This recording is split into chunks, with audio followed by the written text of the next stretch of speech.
story's title is Fiona and the Easter Egg Hunt, in partnership with Cincinnati Zoo and Botanical Garden.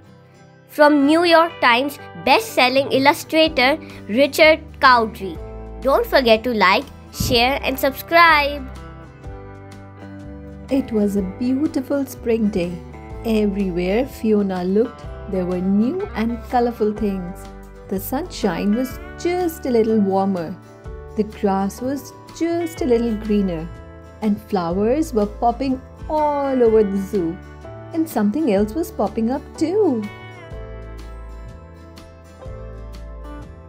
Babies! Lots and lots of babies were being born, saying hello to their mamas and daddies and visitors at the zoo. It was an exciting time. As Fiona and her friend Rico the porcupine wandered around greeting their new little friends, Rico saw a big bright sign that said, "Easter egg hunt coming soon." What is an Easter egg hunt, Fiona? It's when someone hides a bunch of eggs with treats inside and people have fun finding them, Fiona explained. "Oh, I want to do that," Rico squealed. Fiona had a wonderful idea. Why don't we have an Easter egg hunt for all our animal friends? Fiona and Rico got busy making colorful paper mache eggs and filling them with treats.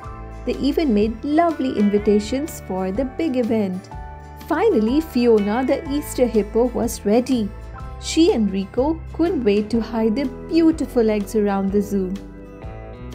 This is so much fun, Fiona whispered. She tucked an egg in the reeds near the duck pond and Rico climbed up to put one on a leafy tree branch. As Fiona watched Rico hide the egg, Mrs. Swan came waddling by. "Hello, Fiona. What are you and Rico up to?" "Oh, nothing," said Fiona, trying to keep her hiding place a secret. "Have your babies hatched, Mrs. Swan?" Fiona knew 6 swan babies were coming soon. "No, not yet. I am going to look for some bits of grass and leaves to make my nest cozier for their arrival. Fiona, could you and Rico watch my eggs while I'm gone?" "Of course," said Fiona. Then she wiggled her ears, let out a snort and said, "We've got this." Fiona looked at the swan eggs in awe. She thought she would snuggle up next to them, just like Mama snuggled her when she was sleepy. But Fiona was a growing hippo. As she wiggled closer, she bumped right into the nest and the basket of Easter eggs. Eggs rolled everywhere. "I'll get them," said Rico as Fiona carefully nudged swan eggs back in the nest. "Thanks," said Fiona, laying down back to keep the baby swarm. Fiona and Rico took their egg-sitting job seriously. They snuggled the swan eggs, they read them a good book, they sang a song, and they even told the eggs about the Easter egg hunt planned for later that day. When Mrs. Swan returned, she thanked her friends. "You're such great helpers," she said as she tucked sweet-smelling grass and fresh green leaves around the nest and sat back down on her eggs. Fiona and Rico waved goodbye and set out to finish hiding the rest of the Easter eggs. They tucked eggs into bushes, they slid eggs under the leaves, they floated eggs on lily pads, and Rico climbed lots of trees looking for just the right hiding spot for their taller friends like giraffe and elephant. When the very last egg was hidden, Fiona and Rico were ready to start the hunt. As Fiona the Easter hippo welcomed everyone to the big event, grunts and squawks and roars of excitement ran through the zoo.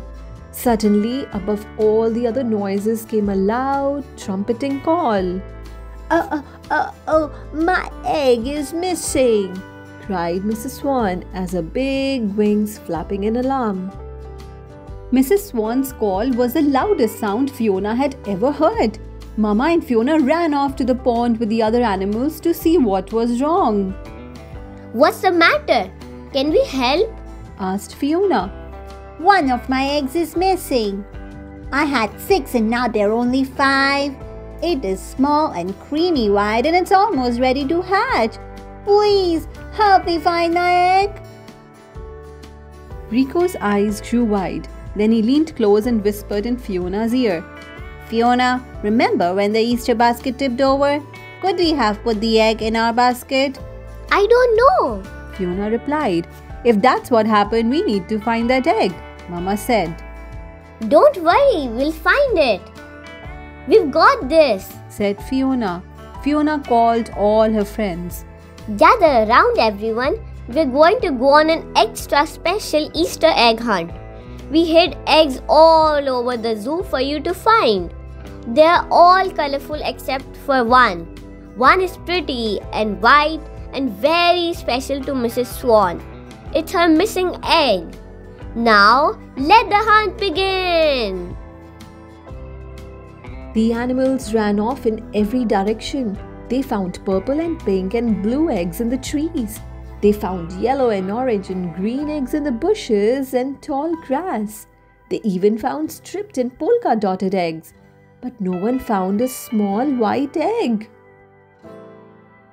Just when it seemed like the animals had looked everywhere, Fiona remembered something. Rico had tucked some eggs under a patch of pretty pink flowers. Had anyone looked there? Fiona nuzzled her way into the flower bed, but she did not see an egg. Wait, what's that? Rico squealed, pointing at a tiny white spot in the grass. And that too? As Fiona and Rico followed the trail of white bits and pieces, they heard something. A little squeaky peep and a crack, and there, rattling across the grass, was the missing egg. Look! That egg has legs! Shouted Fiona. Fiona lowered her nose closer to the little egg and something wonderful happened. The rest of the egg cracked away. It was the most beautiful baby swan Fiona had ever seen. "Mama?" peeped the little swan as he waddled up to Fiona's big hippo nose for a nuzzle. Welcome to the world, little one. The animals at the zoo had many things to celebrate that spring day. The missing baby swan had been found safe and sound. It was a special day called Easter. Fiona and Rico had treated their friends to the first ever Animal Friends Easter egg hunt. And there were lots and lots of babies to welcome to the zoo. But even though it was a great day, there was still one itty-bitty problem. No matter what Fiona did, the little swan followed her everywhere. But Fiona didn't really mind. She loved the fluffy little fellow. That night, a tired Fiona cuddled up to sleep. The baby swan nuzzled under her chunky chin. I'm glad Mama let us have a sleepover, whispered Fiona. Hush now, Fiona, called Mama from nearby. Get some sleep. And they did. The end. Happy Easter. Thanks for watching. For more exciting read aloud stories, please subscribe to our channel Little Hearts Super Kids. Also follow us on Instagram for amazing updates.